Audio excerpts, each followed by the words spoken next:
Hello everyone, how are you doing? This is MD Tech here with another quick tutorial. In today's tutorial, I'm going to show you guys how to remove web extensions or add-ons in the Microsoft Edge web browser. So this should hopefully be a pretty straightforward process here, guys. And without further ado, let's go ahead and jump right into it. So all you have to do is open up the Edge web browser and select the menu icon up at the top right corner of the browser window. Just go ahead and left click on that and then go down and select extensions.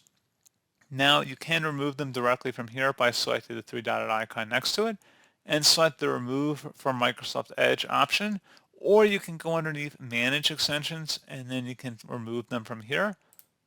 And it's going to ask for Remove from Microsoft Edge. Select the blue Remove button. I would suggest restarting your browser though, and that's pretty much it.